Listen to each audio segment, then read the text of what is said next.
Hey guys, Scott here. Today I want to go over the patch notes for the 2v8 changes that are coming tomorrow, and we'll hopefully be here for a couple of weeks. This is the most fun I've had with Dead by Daylight since, the game came out. So I absolutely love 2v8. The killer queue times were absolutely miserable, though, and it looks like a lot of these changes are being made to make the Survivor gameplay a bit more dynamic and hopefully cause more people to play. I can't believe there are still killers that are worried about these changes. Like, I feel like you should be worried about the 20-minute queue times. That probably indicates one side is more fun than the other. So we need to give survivors something a little bit here so the queue times become a bit more even.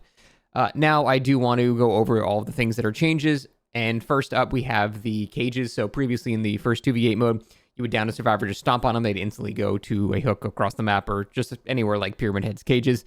Now you actually have to do the pickup animation and then they get teleported. So this will enable flashlight saves to happen, which was an entire key component of DBD that just simply wasn't in 2v8. And that'll hopefully give survivors something more fun to do and try. So that is going to be good for them and hopefully good for killer queue times by giving survivors, something else to do. I am very much looking forward to a scenario where a killer picks up a survivor, they get saved, and simultaneously, due to lag, get teleported. So they split the space-time continuum, and there is a paradox survivor that is both hooked but also saved at the same time. I'm sure that's going to happen. Next, when a survivor is near a cage survivor, their cage is not going to move anymore, because it used to be if the killer was sort of camping somebody, the cage would move away, but oftentimes the survivor was going to 1-for-1 or trade or something like that, and right before they got to the save, they would teleport away and it would just troll the survivor. So now if there's another survivor near a cage survivor, it's going to stay put in ensuring you can actually get that save, which is a great change. Survivors now also unhook 15% faster if the killer is camping, so I don't really have a problem with any of that at all. So I think those are all great changes. Now, generator repair speeds are reduced by 1% for each generator completed. So the faster survivors do gens, the slower the gens go. And that's a pretty cool change, and almost I think that'd be a neat idea in general, but there are ways around that by 99ing stuff in the regular mode, so probably not a great idea. But it's a cool idea, and it's a small buff. It's going to be really not that impactful overall towards the match. And the flip side also happens too. Gen speeds go faster the more people are caged. So I feel like that benefits Survivor slightly more than Killer because there's more total hook stages than total gens to complete. So you will have like a 3% differential at the absolute extremes. It's going to like 2 seconds to a gen. It's really not going to be that impactful, so not worth complaining about at all. It gives a slight edge to survivors, which again, I'm okay with because I want more survivors to be, playing this mode. So I'm completely fine with that. Now, gen auras are only visible to killers within 64 meters, and generators being repaired by 2 or more survivors are revealed to killers regardless of range. So we lost global detection of generators, but also we basically gained discordance. So I think that's a completely fair trade. I'm completely fine with that. They added a bunch of new maps. Obviously, these maps are not going to be the regular maps. They're going to be much bigger versions of the actual maps that exist. So we're not going to get tiny-ass Wrecker's Yard with, 10 people on it. We're going to get a probably triple the size Wrecker's Yard because you just need more pallets and you need more windows and you need more resources when you have that many killers, and that's completely fine. Now, the Blight. The Blight is being added.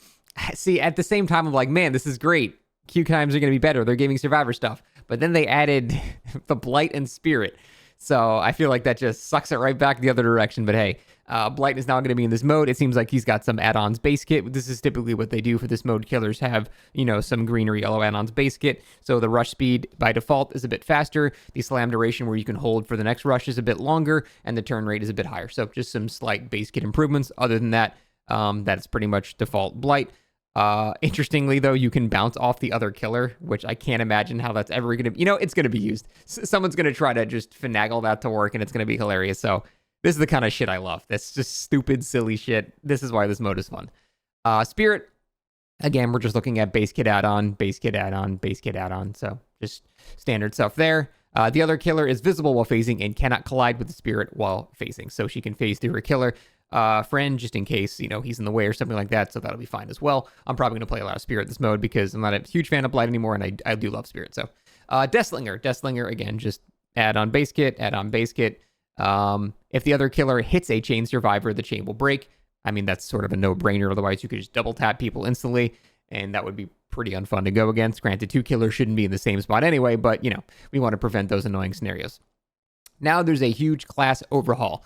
So classes are no longer tied to the killer itself. They're just classes you can pick, sort of like how survivors can click classes now. I'm going to just read their dev note. In the next version of 2v8, we have overhauled the class system from the ground up. Survivors have more powerful activatable abilities, some of which become available later in the match. Killer classes, meanwhile, have been redesigned and can now be selected on any available killer.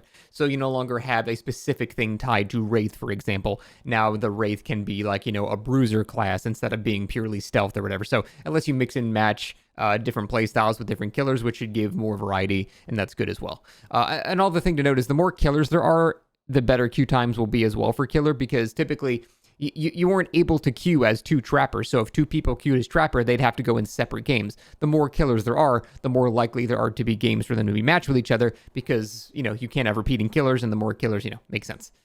Anyway, so first up, class ability, providing passive effects to nearby teammates as well as a strong activatable power. The ability charges over time and gains additional charge when you or another survivor is uncaged. The info ability, which is granting aura reading capabilities, and the unlock ability, which is a secondary effect that unlocks after being sent to a cage. We had things like this in the previous mode where you would get like self-care after being hooked X amount of times. So we kind of had this a little bit.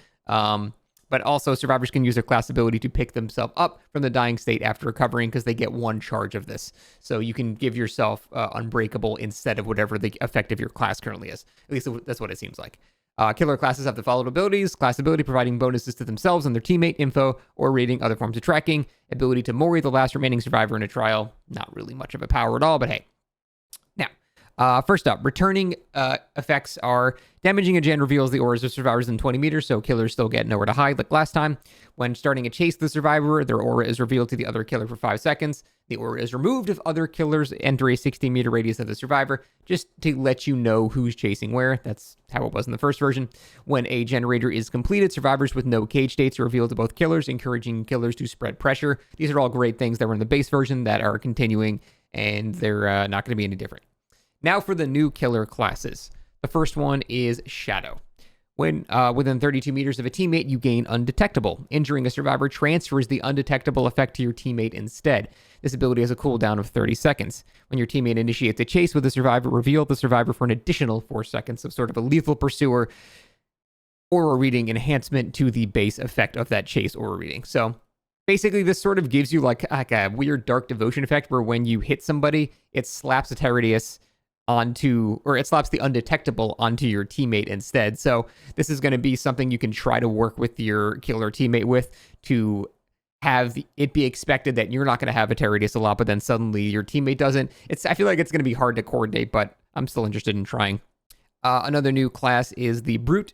Class abilities to perform the break action 25% faster, so you get sort of a supercharged brutal strength.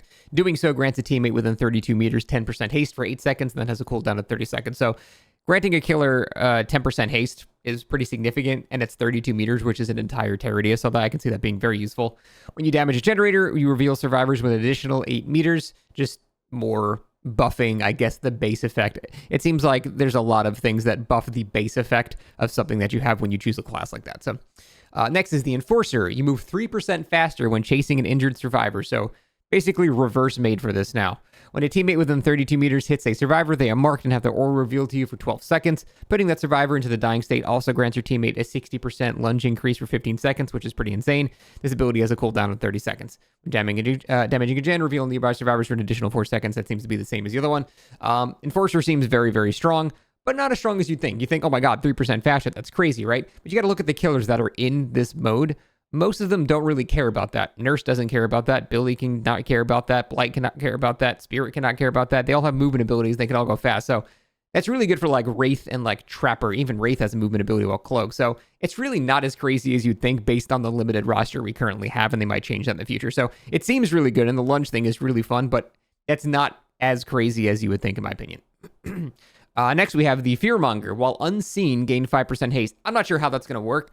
I'm not sure if they're doing a simultaneous ghost face reveal calculation on every survivor and the killer at the same time. It might be like that. But apparently, while unseen, you're 5% faster. When you're injuring a survivor more than 16 meters from your teammate, they gain 10% haste for 10 seconds, and that's got a 30-second cooldown. That seems really good because this seems to let you spread pressure. You have one of your teammates kind of far away, and you're over here, and you just give them haste when you get a hit or something like that. That can be really, really good. That's actually probably one of the stronger abilities. When a gen is completed, reveal the aura of survivors with no cage states for an additional 4 seconds. So again, continuing the trend of buffing the base abilities of what we've got. So next we have the survivor classes. Medic.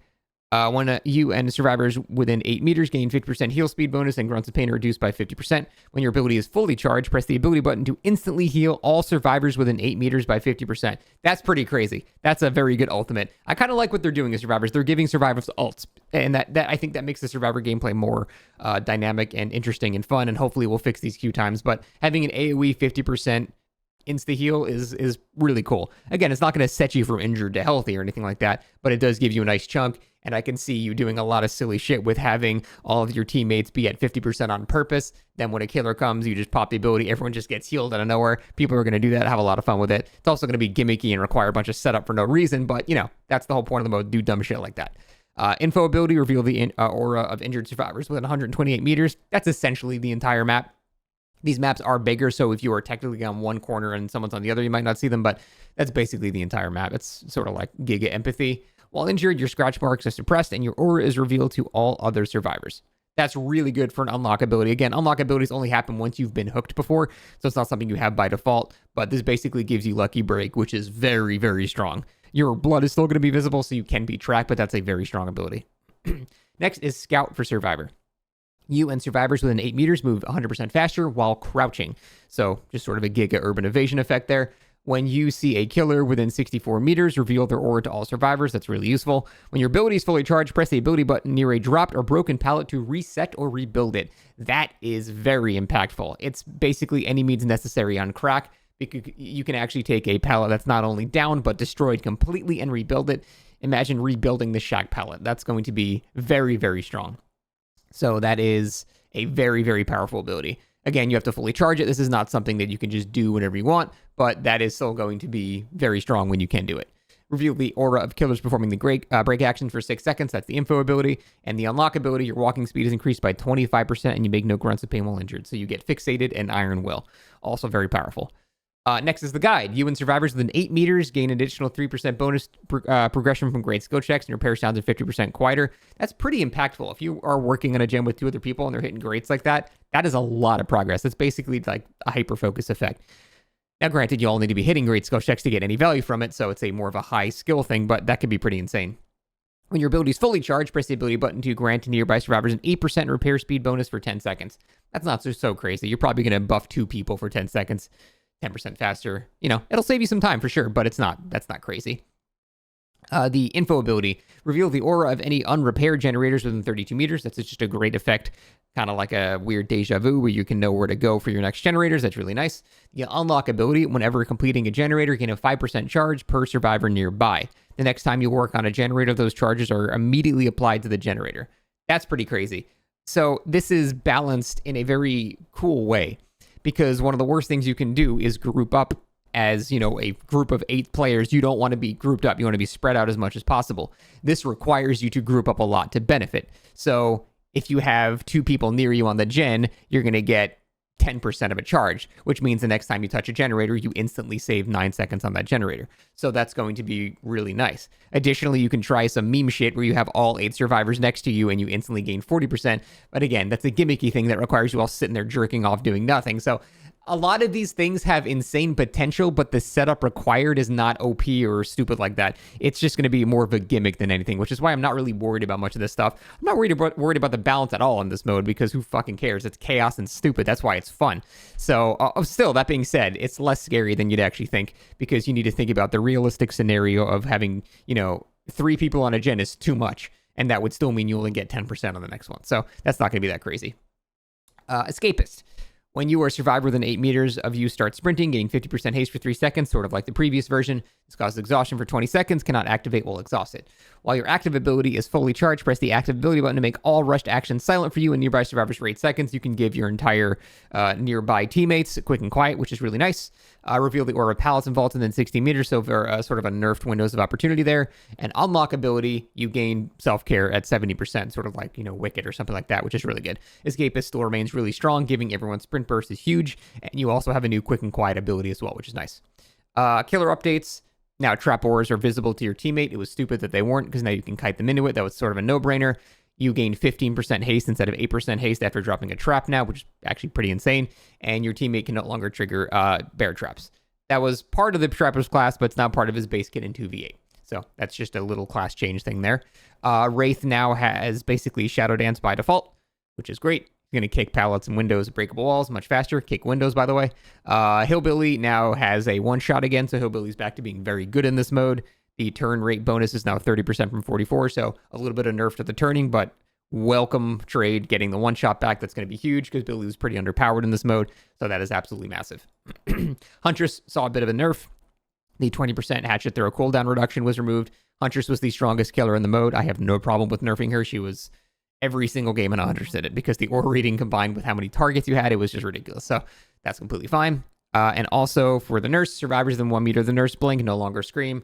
Was unnecessary. She's already the strongest killer in the game. She doesn't need any buffs or changes. She's just already the strongest. Keep her like that. So overall, these changes are good. I am most worried about the queue times, but I'm hoping these changes to make Survivor gameplay more interesting by giving them, ultimate abilities and stuff like that will make it a lot better. And also having more killers will, spread out the selection of killers, which will make it a lot more viable to have, different mixes of killers, which is going to make burnout on Survivor less and also make the literal queues for killer better because you can't double up on the same killer. So overall, these look great. I'm really looking forward to tomorrow. I will probably be doing nothing but this until they remove it because I just found it insanely fun. That's going to be it. Thanks for watching. See you next time.